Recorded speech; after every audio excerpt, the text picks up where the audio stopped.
Hey,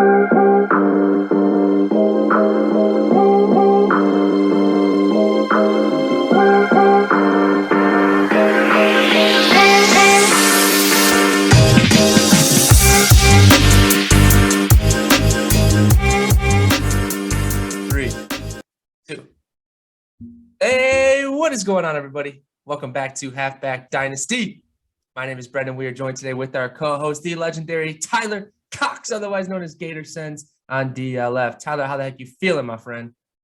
Feeling great, Brendan. Ready for some football. Kind of down the home stretch here. Got about 4 weeks left of regular season. Our league's looking real tight, so it's a big weekend for a lot of teams. How are you feeling?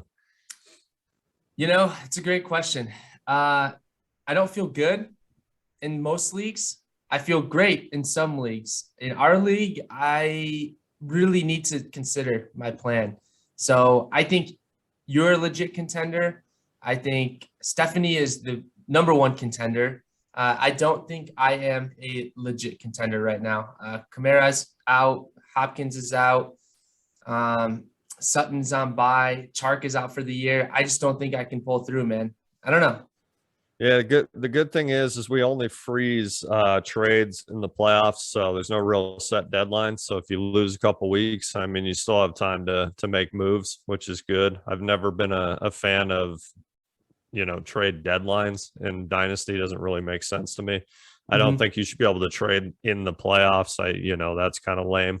But yeah, I've never understood trade deadlines. So, hey, man, if you lose a couple games here and fall out, we'll see what happens. Good thing is only two teams are really in jeopardy of two slots are in jeopardy of not making the playoffs. I mean, we got two teams at 2 and 8. They're both out. So you're really only fighting a couple other teams there. So I was expecting you to say you'll be hitting me up in a couple of weeks for some of my assets. I mean, I've made a few trades. I'm not sure I got much left to move besides like a 2023 first, but yeah.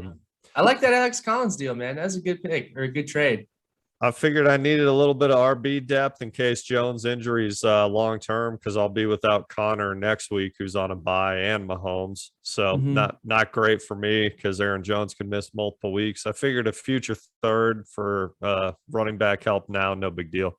Even though I know Collins long term has probably not great outlook, but that's a guy that continually just shows, like, at some point in the season, you're like, oh, Alex Collins is a starter again.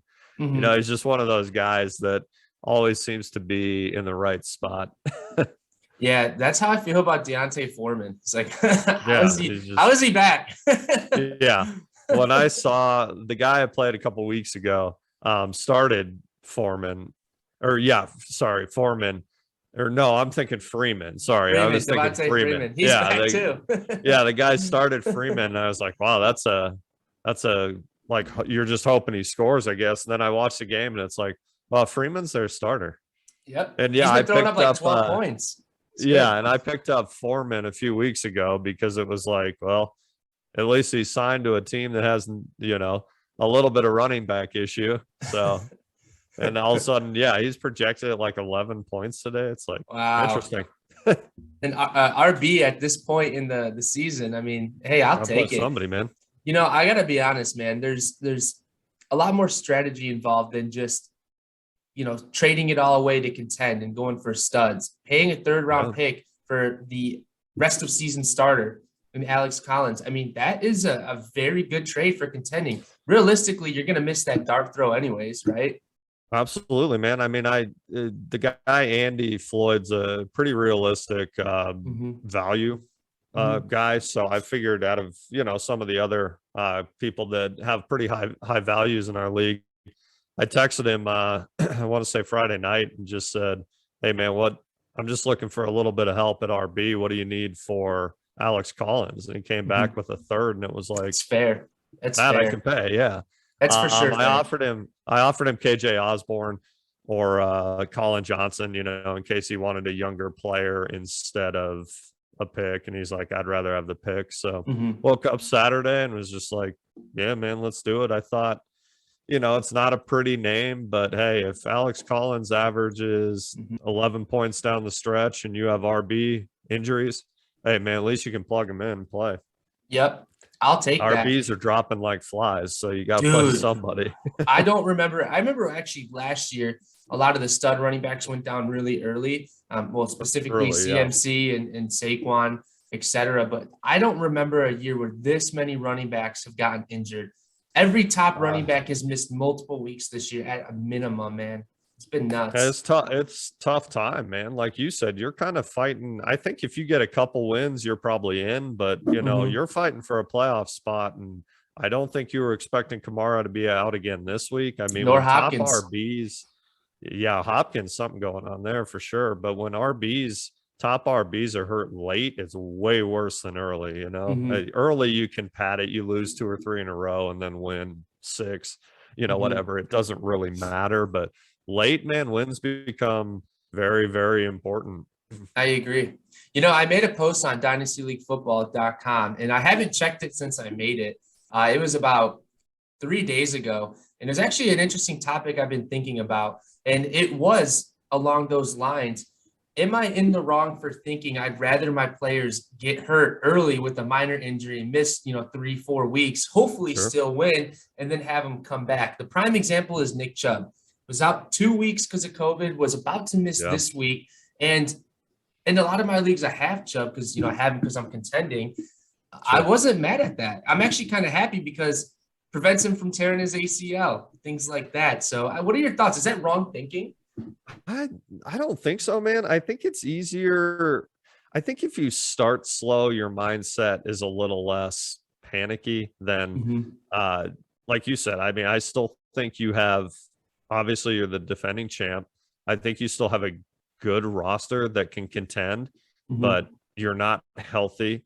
You're in a Mhm. tough spot now where you really need 2 or 3 wins out of your last 4 to really Mhm. guarantee a playoff spot. So yeah, and most of the start of the season's I mean, this whole year has been a crapshoot, let's be honest. But usually the first 3-4 weeks are not indicative of what your assets truly are. Mhm. So yes, I would rather, if you have to sustain an injury, I'd rather get it early. And then when you do get injuries, man, it's all about luck elsewhere. I mean, obviously, my team. I'm very, very thin at running back, at good Mhm. running back. I mean, James Conner's been really good Dude, this year. stud, baby. Yeah, which helps. But Aaron Jones would be my only, what you would consider a traditional top end running back. And, he went down, but I got fortunate owning Connor, who saw, God, I can't think of his name. Who's the backup there? The 1B in Arizona? Edmonds. Chase Edmonds. Chase Edmonds went to IR. So James Mhm. Conner is their running back.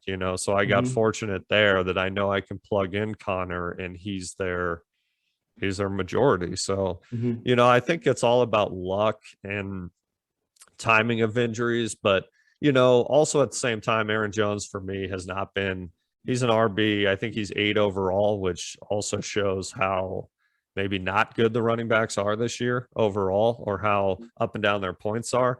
In your case, I mean, when you lose the CMC and Kamara long term, you're losing 2 legitimate stud running backs. When Mhm. I lost Aaron Jones outside of a couple weeks, Aaron Jones has been averaging 10, 11 points. Like, Mhm. it's not that hard to find that replacement, or, Mhm. a guy that scores 7 to 8 versus McCaffrey when he's healthy scores 20 plus every Mhm. game. I'm You losing can close to bank on. 50 points. Exactly. So I think when you get injuries like that to any position, but especially running back, it's almost impossible to replace that. Mhm. Your Absolutely. mid-tier guys, you just plug in a different mid-tier guy that, let's be honest, man. I think my brother said something really interesting last night, because we were talking about Damon Harris, who, let's face it's been an RB1 this year, Mhm. misses 1 year, and then was averaging like 6.8 yards a carry on Thursday night. It's nuts, man. Still didn't get a majority of work because they just Mhm. split the carries with Stevenson. RBs outside of the top tier are borderline like tight ends Mhm. anymore, where you're just hoping they get in the end zone. Mhm. You need touchdowns from your assets, let's be honest, any of Agreed. them. Agreed. stay. I mean, Justin Jefferson had a huge game last week with 149 points and like 10 grabs, but Mhm. you put a touchdown or two in that, man, he's in the 40s, you know? Yeah, absolutely. Oh, Absolutely. So on the other side of things, in terms of getting lucky, it's about not just which injuries happen to your roster and then who you can plug in that you already own, like a handcuff. Well, first off, an injury is unlucky on your own roster, but on the other scope of things, tough. I think going after cuffs really early on in the season or drafting them in the third or fourth rounds of your rookie draft is going to pay off a lot more moving forward because of all the injuries we've seen. Granted, I'm not going to blame COVID anymore. Last year, I could understand there was no OTAs or whatever it was, and we were seeing a few ACL snaps early on, Sure. but you can't blame COVID anymore. This was a normal year, and Yeah. I think running backs just are different. It's a different era for running backs in terms of injuries. So now my new strategy is load up on a ton of cuffs. Probably won't buy a lot of stud RBs anymore. The only reason why I did it was one, because that's my strategy. I believe stud running backs carry you to the ship. And I think if you look at the majority of championship teams, they have at least one superstar running back that will put up 30 every given week. Obviously, I gave up a boatload. I gave up DK, I gave up Jefferson and DJ Moore. Basically got Kamara, Miles Sanders, and maybe a couple other guys here and there. But I did that because I was comfortable doing that because, one, I won last year, and two, I really thought I was going to have a huge shot to win this year. Clearly, the luck isn't on my side of the field currently. So now my strategy is going to have to change. It's going to be different. It's going to have to be determined. How well do I do? I still think I own a couple picks still, which is good, but I need to really consider, is this the edge for Kamara, for McCaffrey? I don't think it is. I think they'll have another year in them at least, but do I hold them and try to put together another contending roster, or do I get ahead of that curve and sell them and hopefully recoup? It's tough, man. Yeah, that's kind of the really tough thing. I think looking at your roster, obviously you and I have talked a lot about making a trade this year. So I actually know, especially your starting roster, almost as well as mine. So yeah, you're in a really, really tough spot in multiple layers. Cause as you well know, you and I have talked about, I've said it a million times, in our league, everybody has huge value except your assets. So you're kind of in a tough spot that I don't think you're ever going to get maybe what you should for Kamara, CMC. So yeah, do you maximize value now? If I were you, and even if you win this week, I would at least make all of your assets that you're willing to move available and see what comes in, and let that make the choice for you. Would you rather go into next year with a really good core that you're like, wow, I'm glad I did that? Or would you rather, lose in the first round and then have all those guys heading into next year? Obviously, there's no telling. You could get into the playoffs and get hot and win it all. That's the tough thing, is it's not real life to the extent that, like, oh, this team has no chance to win. Your team could blow up for 150 any week, or it could go for 65. 60. Yeah. I mean, that's the tough thing. So, when I did my rebuild, Brendan, I think it was the 2 years before you got in the league, I just made everybody available, and I just took it trade by trade. A lot of it was garbage, but occasionally you get one and it's like, man, I don't really want to move this guy, but I probably should. So, but yeah, I mean, your team is just the one player I think has peaked and or going the other way is Hopkins. Obviously his injury plays into that, or I don't really know what his injury is. It seems like he's been a little up and down this year with how frustrated he's been too. So he's the only guy that I kind of think, even when I watch him play, looks to me like he's slowing down, which is, he's hitting that 30 mark at a wide receiver, which also kills value usually in Dynasty. So I agree with you. I think CMC and Kamara have a year to 3 years left that they're going to maybe not be the best. You're seeing a transition. The top three running backs in Dynasty for me moving forward are Taylor, Najee Harris, and Swift. CMC, Kamara, Barkley, Henry, all those guys that have been the tops for five years. They're just their time is going the other way. That doesn't mean they're not good fantasy producers. You know, I think your team would be in a much different place without injuries. It's just kind of the nature of, and then it kind of puts you in a spot where the what do I experience. do? Yeah. Yeah, and then what builds do the I do? experience. Yeah. Yep. I mean, I'm So in the same boat as you, running back wise. That my running backs are going to be Connor, Aaron Jones, Zach Moss. Those are my running backs next year. You know, I don't have a first. I know how expensive running backs are, and maybe it'll work, maybe it won't. I like you're talking about, just looping way back to one of your points, man. I'm so over running backs in Dynasty, and I just don't focus on them as much anymore. That, like in Alex Collins, man, I'll just try and rent running backs where I can, and then when it's time to really focus on that position, maybe I move a few big WRs for the next crop in 2023, and then you ride them for 3-4 years, and then they're done. I never thought, it's interesting because sorry, I'm on this tangent here, Brendan. You're good. Hey, I do it every week, man. I love it. It's interesting with CMC because he is so good still when he's on the field, but you just feel like, God, I got to move this guy because he's just struggling with injuries the last 2 years. But every time I look at your team or do the week that was when he actually played, it's like, oh, CMC had 22. And you didn't even know he had 22. It's sneaky. It's So it's so tricky with running backs, man, because when their value's gone, look at Todd Gurley. 2 years, he was 2 or 3 years, he was the best running back in fantasy. He was like reminiscent of LaDainian Tomlinson, where it was just like, this dude's going to score 30 points every game. Fast forward a year and a half, done. Career over. Le'Veon Bell, career over. Just like that, It's just interesting. I think you don't really see that with wide receivers necessarily. You see a slower transition outwards. Definitely agree. I think that a big part of why that happens to running backs is because of the fact it's just they've taken a beating over the years. Luckily, McCaffrey and Kamara are different types of running backs than Gurley and Le'Veon Bell. Well, Gurley was still a pretty good pass catcher in my opinion, but I guess same with Le'Veon Bell. I guess they're not so different. They're not so different. Really good pass catchers. Yeah, for sure. No, they're pretty similar players. Really good. Yeah, so I guess what I have going forward is I don't think Kamara has really taken that much of a beating throughout his time.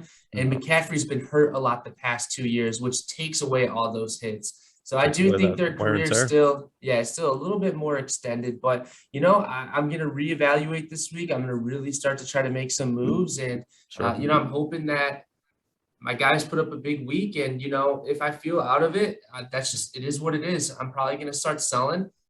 You mentioned that I won't get proper value, but to counterpoint that is I will get proper value for what this league suggests, right? Sure. So you can only apply supply and demand. And even if I would get 4 firsts in another league, that might be 2 firsts in this league. But guess what? That's the value, and that's a fair price. So it's relative. It's all relative, man. And I mean, you brought up a really good point with Le'Veon Bell and Gurley that. CMC and Kamara have a chance to stay relevant and productive longer, even if it isn't a pass catching role. They're both great pass catchers that don't necessarily rely slowly on running, so that's a really good point. I didn't really think about that. They have a chance to stay relevant, but also a great point on the value.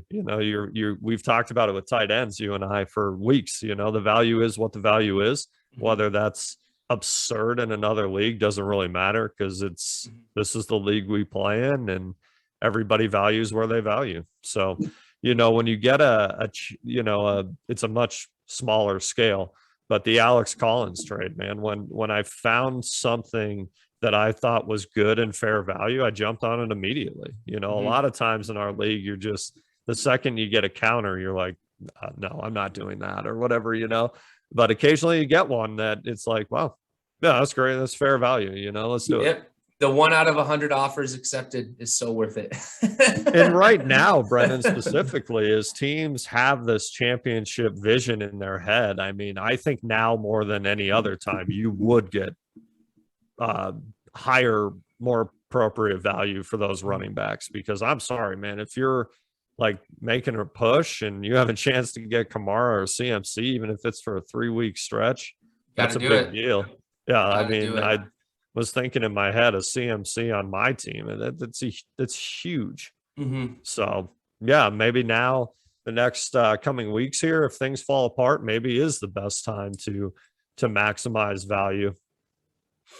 Yeah, I think that it always pays higher dividends to trade later into the season when teams find their meaning. So definitely agree with that. Tyler, I wanna pivot the conversation. Obviously it's game time for fantasy and playoff runs. That also means the same thing for the NFL. So it's crunch time right now. And I think there's a lot of really close NFL records too. We've seen a lot of underdog teams beat a lot of the top contenders, or what we feel are contenders this year. Are there any games in particular you're incredibly excited to see fantasy-wise? Like any type of shootouts that you see, or you're really looking forward to watching some of your players this week with good matchups? I think what stands out for me, and I think a lot of people, depending on assets you own, man, is KC Dallas today. You're hoping that game's about 75 to 70. Yeah. You know, I have Mahomes. Our scoring system has bonuses and all that, but I was incredibly excited last week to see him put up 54. You know, those are the games that you're expecting from Mahomes. So I hope he can build on it. I'm extremely excited to see what CeeDee Lamb does today without Amari Cooper, because Cooper has COVID. I mean, you got to think Lamb's got 20 targets coming his way, you know? So that game sticks out. Other than that, Brendan, I do like my brother's work does like picks every week. And honestly, I'm not sure who's even playing, because I just look at fantasy stuff, you know, I set my lineups and whatnot, but that game definitely sticks out for me. I thought the Monday night game was interesting from fantasy assets. I think the Giants are going to have to score points. And sometimes the Bucks are going to whoop them. Yeah, I think they're going to crush them. But when Daniel Jones has to score, he runs a lot, which really brings up his.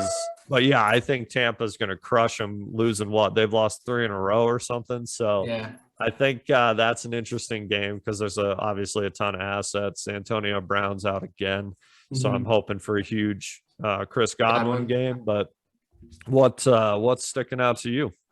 So Chiefs Cowboys is probably the best matchup. And of course, obviously, when they schedule the games at the beginning of the year, they can't flex Thursday night or Monday night games. So typically we see they make the games based on who they feel would be great matchups down the stretch. So that's why a lot of Thursday night games suck and a lot of Monday night games suck. And typically why the Sunday night games are really good, because they can flex them, right? So horrible Monday night matchup. At least we get to see Brady. Horrible Thursday night matchup that we saw between the Patriots and the Falcons. That game sucked. At least Mac Jones is dope. Yeah.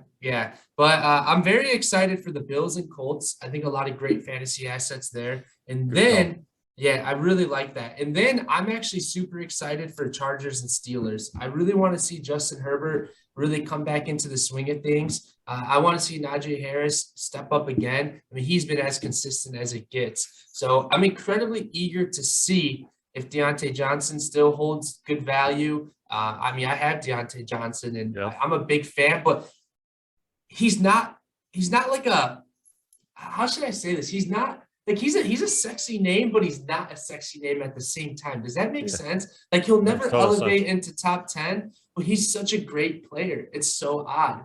It's so weird. If he's your WR2, I mean, he's almost one of the best you can have. But yeah, he's not a WR1 in the traditional sense. But no, I know exactly what you mean. And kind of going back to your other mention, I think the Bills have the #1 rush defense. Is that right? Yeah, the Bills defense is really good. Do you think it's they Bills can and Packers? Bills and Packers. So do you think they can contain Taylor, who's just on a major roll right now? No, the issue with Taylor, the reason why he's so difficult to play against is because any given play, he can bust out an 80-yard touchdown.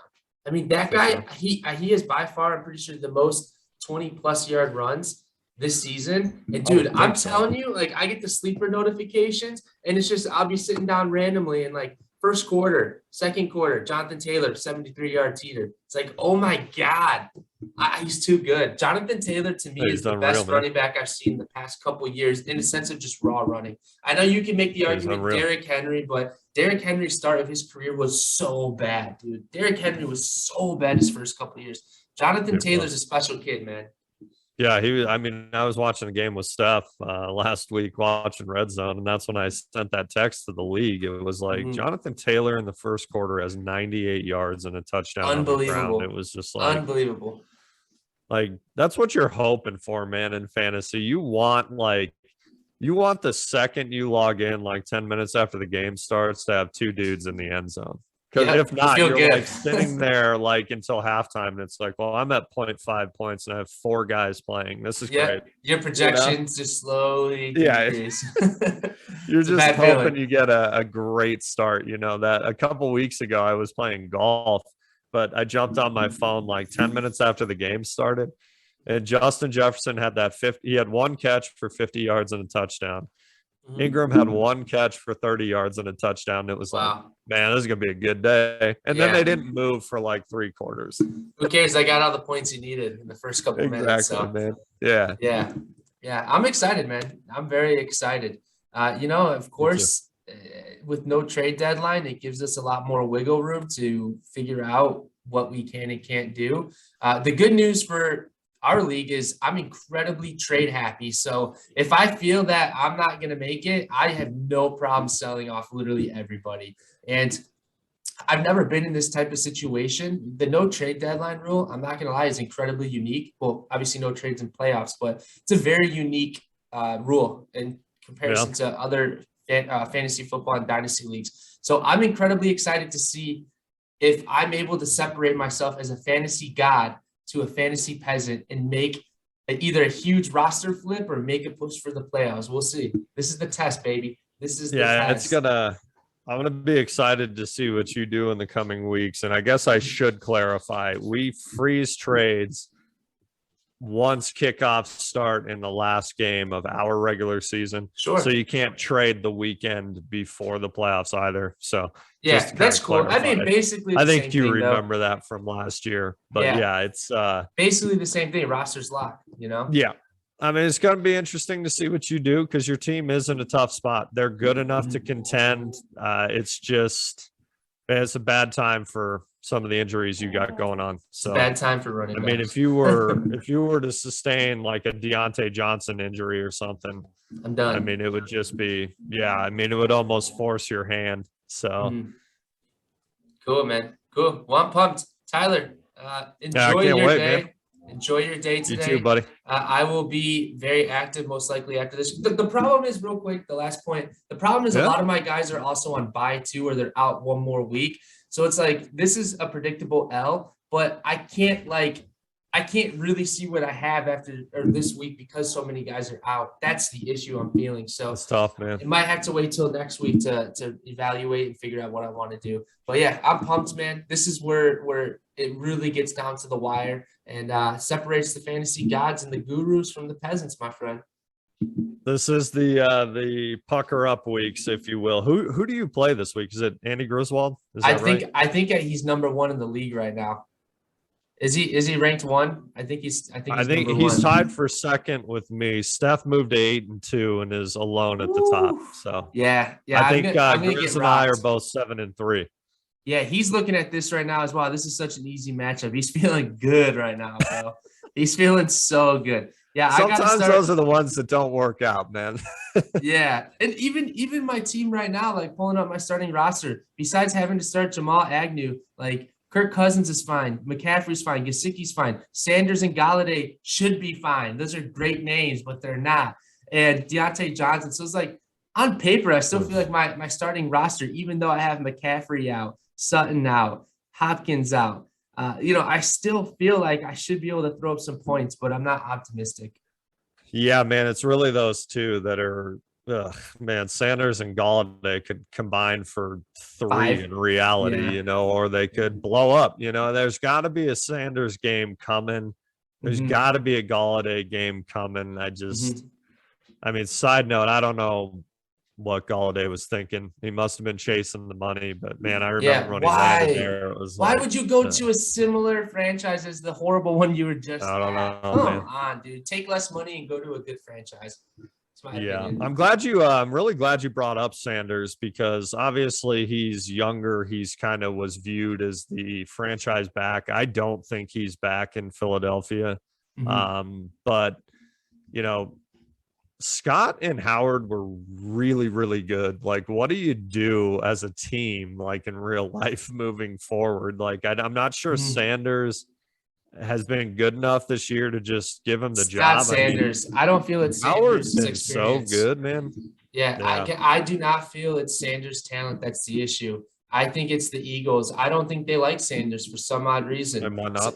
Yeah, I they think, gave more carries to the other guys yep, for I sure. still think Sanders is the best running back in that draft class, better than Jacobs, better than Montgomery. That pains me to say, but I don't know. It's a poor case of usage, and maybe he can go somewhere else. I view Yeah, Sanders and that's the Antonio hope. Gibson the same exact way. Antonio Gibson could be a beast, but for some reason they like JD McKissick. It is what it is. It's bad usage. That's a great call, Brendan, because that's for everybody listening. That's a cautionary tale on dynasty running backs. 2 Mhm. years ago, you could have sold Sanders for the house. This offseason, you could I have gave up sold Gibbs. DK for Sanders, so Yeah, you could have traded Gibson this offseason for 4 first rounders with the hype he had. It's a yeah. cautionary tale, man. I mean, you know my style. I'm not a big, it's time to maximize value. I never thought about, never even considered shopping Justin Jefferson, even though so many people are like, oh, you got to move him. He's maxed. It's Mhm. okay to have good assets and keep good assets, That's but how you win. those two specifically, man, I got Gibson's value hosed. this offseason was absurd. Mhm. And it I was made because of that Dallas game where he scored like 3 touchdowns or whatever. Yeah. You Hey, know, I mean, I think Gibson bounces back. I think this year's I think he's over. a good running back. You Yeah. just need to hope that Washington gets better. But hey, it goes to show you, you win some trades, you lose some trades. I clearly lost on the Galladay Sanders for Jefferson DK. At least I won last year. I feel good. But you For know sure, what? man. You know what? You make the moves that you feel you can because you play to win. So that's what's up. Exactly. I'm pumped for even if I don't make the playoffs. The whole point of Dynasty is to have fun, build your roster, and sometimes that's more fun than even winning. I'm not gonna lie. Yeah, and trades take time, man. Like I was kicking myself for holding Mike Williams for 5 years, trading him Mhm. this offseason for James Conner, and then Mhm. Mike Williams averaged like 30 points a game for 4 games, and now as the season's gone on, James Mhm. Conner's the better player. Mhm. So Looks good. sometimes it It looks takes good. time to sometimes it takes years for trades to play out. If Sanders goes to the right system and becomes a top 10, Mhm. that trade doesn't look as bad. I mean, I like Metcalf, but Metcalf's not a surefire thing week to week. Mhm. Metcalf needs to get his like ego or whatever, his diva on the field really checked, man, because he's too talented to let that stuff get in the way. Yeah, yeah. I think he's a stud. I mean, he's still like wide receiver 10 right now, but he should be Yeah, in contention for wide receiver 1, along with sure. CD, Jefferson, all those Yeah. guys. So, And Wilson probably played a factor there. I mean, Geno oh, no Smith throwing doubt. anybody the ball's not it's not good. Yeah, I'm happy to see Russ back too. I think he's out Yeah. of Seattle after this year, and I think Pete Carroll retires, but we'll see, man. We'll Well, see. probably Yeah, a lot coming to of Denver. yeah. Hey, Denver is always in the conversation to get a stud quarterback, but they never pull through. So Yeah, they never do. yeah, Except it's for on them, Manning, man. Except for Manning. So, Tyler, great episode today, my friend. I know you got to take off, spending time with some family today, if I heard you correctly, right? Yeah, heading over to my folks. My brother's going to Nice. be there. We're going to kind of watch the morning games before I head home, and should be Nice. fun, man. A little That's what's breakfast from up. mom. Hey, Good nothing stuff. beats that. Nothing beats Good some stuff, brunch man. from mama. So cool, brother. All right, man. Well, enjoy your day. I'm excited to see what happens today. I'm actively gonna be open to trading. I will post right now in the group chat that all my assets are for sale. I don't think I'm Love gonna it. win this week. So hey, if something pops up, it pops up, my friend. Well, good luck this week, Brendan. And I'd be remiss if I didn't say happy 5 years, brother. Good stuff, man. Lots Hope of hope thank you you. guys had a good night. Thank you. Lots of love. Great dinner last night. Great morning. So, we're pumped, man. 5 years is a long time. We're ready for the next 5. So, Yeah, good stuff, man. dope, brother. Tyler, as always, just remember you're in this for life.